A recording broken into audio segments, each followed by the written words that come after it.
어느 날 예고 없이 벌어진 만취 승객의 갑질. 형, 가겠습니다. 하나, 둘, 가겠습니다. 잘안 됩니다. 까지 왜 했습니까? 왜 했습니까?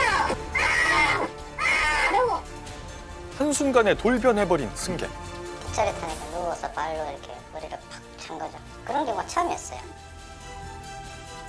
그리고 죽음의 공포를 느낀 택시기사. 그날 밤 택시 안에선 무슨 일이 벌어졌던 걸까요? 예고 없이 폭행을 당한 피해자. 그날의 기억은 여전히 아물지 않은 상처로 남아있다는데요. 예, 안녕하세요. 그전에 직장생활 계속 하다가 이제 사무직이다 보니까 제가 언제까지 그 자리를 지키고 있을 수 있을까라는 그런 고민도 했었고요. 택시는 정년이 없다 보니까 정년 없이 그걸 해야겠다라는 생각을 했었어요. 큰 돈은 못 벌지만 안정적인 노후 대책으로 개인 택시 기사를 희망했던 A 씨. 개인 택시 자격을 받기 위해선 법인 택시 운전 경력 3년을 채워야 했는데요. 가족들을 위해 또 새로운 꿈을 위해 여느 때처럼 열심히 일하던 그날 술에 취한 한 승객을 태웠다는데요. 어서 오세요, 손님. 저 손님 어디로 모실까요? 가자. 택시 승강장에서 손님이 뒷자리에 한 번 달렸어요. 가자 그러더라고요. 어디를 갑니까? 한 3번, 4번 계속 이렇게 언쟁이 있었어요. 곧이어 이어진 충격적인 폭언. 나는 아마 배송에서 뭘 배웠니? 욕하지 말라고요. 봐봐. 뭐예요? 구둣발로 무차별 폭행까지 당했습니다. 세워. 가겠습니다. 세워. 까지 왜 했습니까? 세웠어요. 둘, 세웁니다. 세웁니다. 와, 뇌진탕과 타박상 그리고 불면증까지 전치 3주의 상해를 입은 피해자. 이게 한 손으로 운전대를 잡고 있으면서 이렇게 막았거든요. 그때는 그냥 단순하게 그냥 며칠 지나면 괜찮을 줄 알고 목이랑 허리만 이렇게 계속 아팠었어요. 이게 지금 4개월이 지났는데도 통증들이 계속해서 생활이 굉장히 불편해요. 날아드는 구둣발과 주먹을 막으려던 손에 무리가 온 건데요.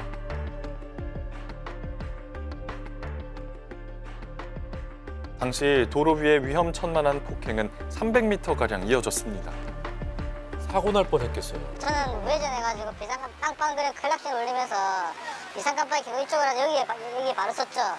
서니까 여기서 이제 주먹으로 얼굴을 굽다기 시작했어요. 자칫 대형 사고로 이어질 수 있었는데요. 세워. 왜 욕했습니까?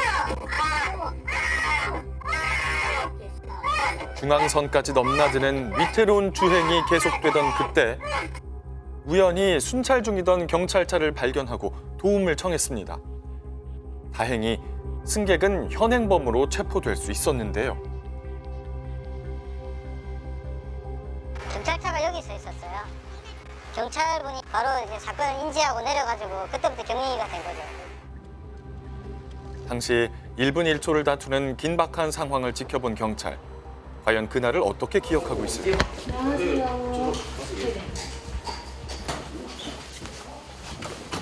그때 이제 반대 차선에서 이제 클락션 울리면서 그냥 뭐 살려달라고 이제 소리를 누가 치더라고요. 그래서 택시 뒷자리에서 운전하고 있던 택시 기사를 이제 주먹으로 폭행을 하고 있더라고요. 그래서 제가 이제 말리고 이제 혐의도 계속 부인하고 그래가지고 이제 바로 현행범 잡혔거든요.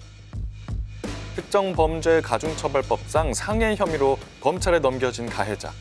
상황이 마무리되는 듯했지만 와서는 좀 더 심했습니다. 뭐 안전을 위해서 이제 수갑을 채워놨는데 거기 여경도 있었는데 여경한테 성적인 욕도 하고 그래가 그게 너무 심해가지고 저희가 그때 이제 같이 이제 그것도 모욕으로도 사건 접수했었고 자기는 때린 적이 없는데 왜 자기를 체포를 하냐고 자꾸 혐의도 부인하는 사람이었고 그래서 가해자는 당시 폭행 사실을 부인했는데요.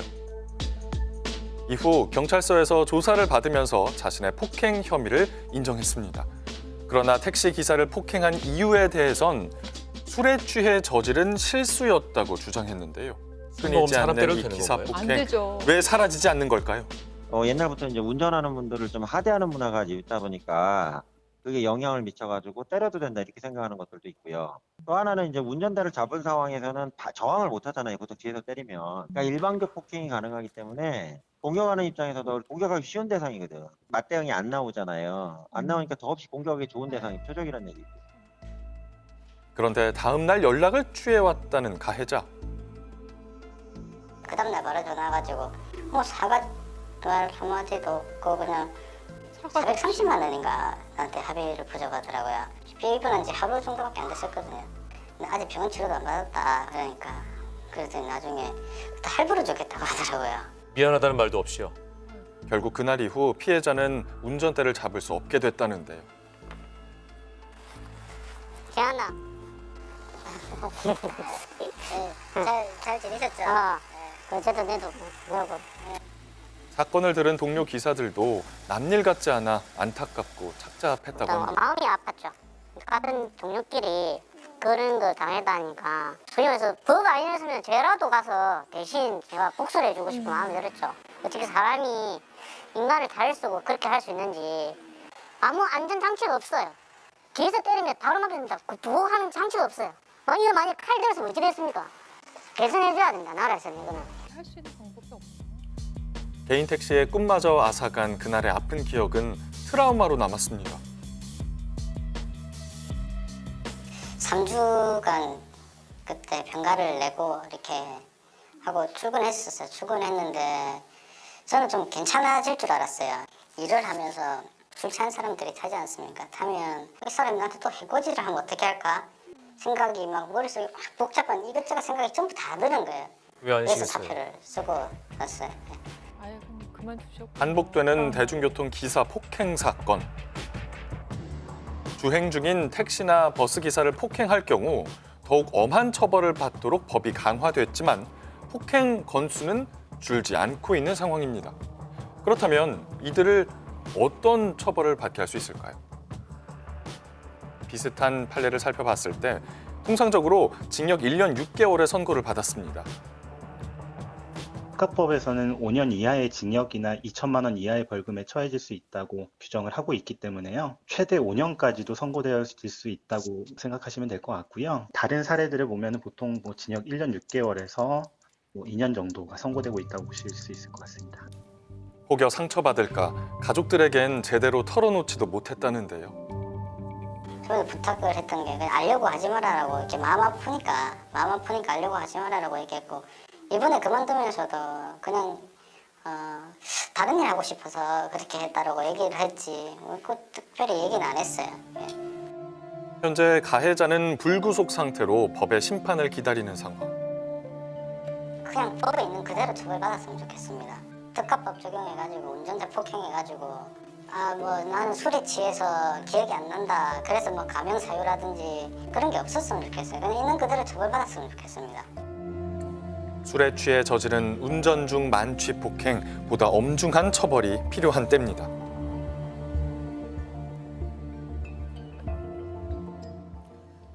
이게 기사를 구두발로 이렇게 폭행하는 건 중범죄잖아요. 그런데도 당시 경찰에서 불구속 수사를 결정했네요. 네, 이게 경찰에서 용서를 해줬다거나 가볍게 처벌하기 위해서 그런 건 절대 아니고요. 지금 우리 형사소송법은 수사와 재판을 받을 때 특별한 사정이 없으면 그 방어권 보장을 해서 구속하지 않는 걸 원칙으로 오히려 하고 있거든요. 이 가해자 같은 경우에도 죄는 밉지만 거주 지역도 확실하고 신분도 확실하기 때문에 불구속 상태에서 수사를 했고 재판도 현재 이제 불구속 상태에서 시작을 했고 그동안에 재판이 꽤 진행이 됐는데도 불구하고 나 용서를 좀 구하고 싶다라는 이유로 재판을 연기를 해왔었거든요. 그러다가 다시 오는 29일에 재판이 열리게 된다고 합니다. 일단 다음 날 미안하다는 말도 없이 합의하자고 그러니까요. 했던 거 보셨고요. 사실 술에 취해서 실수했다. 가해자는 이렇게 주장을 하고 있고 또 한편으로는 음주로 인한 심신미약을 주장하면서 감형을 받는 거 아니냐 이런 얘기들도 있던데 처벌 수위는 어느 정도로 예상하세요, 변호사님? 일단 먼저 이제 음주한 부분을 좀 설명을 드릴게요. 그러니까 음주 상태에서 뭔가 범죄를 저질렀다고 해서 무조건 심신미약을 적용을 해서 감경받을 수 있는 건 절대 아니고요. 네. 아직도 오해하시는 분들이 계신데 요즘 법원이 굉장히 엄격해졌습니다. 그러니까 어느 정도냐면 판단력을 상실할 정도. 이게 뭐 내가 지금 폭행하고 있는 게 사람을 폭행하고 있는 게 아니다. 이걸 모를 정도까지 되지 않는 한 어지간해서는 이 음주 감경 해주지 않고 더 있거든요. 엄격해야 된다고 생각해요. 예, 절대 적용하지 않습니다. 네. 걱정하지 마시고요. 또 이 법을 어떤 걸 적용할 것이냐를 고민을 해봐야 되는데 지금 대중교통이지 않습니까? 저는 대중교통에 운전하고 계신 도중에 폭행을 하게 되면 이 피해자도 위험하고 가해자도 위험하고요. 네. 사고가 일어나면 제3자까지도 다치게 할 수 그럼요. 있습니다. 그래서 굉장히 엄격하게 처벌을 하고 있는데 일단 특가법상에 5년 이하의 징역이나 2천만 원 이하의 벌금을 할 수 있고요. 또 상처를 입을 정도, 상해 정도까지 되면 아예 3년 이상이 됩니다. 그렇기 때문에 굉장히 무겁게 처벌을 하고 있고 이 피해자 같은 경우 전치 3주 상해까지 입었지 않습니까? 네. 실형 피하기는 아마 어려울 것으로 보이는데 보통 3년 이상을 적용을 하더라도 한 번 정도는 초범이고 또 다른 사정이 없으면 감경을 해줘서 한 1년 6개월 정도가 일반적으로 그렇더라고요. 나오긴 합니다만 이 지금 가해자 같은 경우에는 430만 원밖에 내가 피해 회복을 못 해주겠다. 네. 그리고 아직도 용서도 못 받으신 것 같잖아요. 그러니까요. 재판 앞두고도. 그래서 이런 사정들이 있어서 지금까지로 봐서는 무겁게 처벌받는 게 불가피하지 않을까 싶습니다. 네, 뭐 한 가정이었던 이 택시 기사는 트라우마로 인해서 일까지 그만뒀다고 합니다. 과연 여러분이 배심원이라면 어떤 판결을 내리시겠습니까? 지금까지 국민 배심원이었습니다.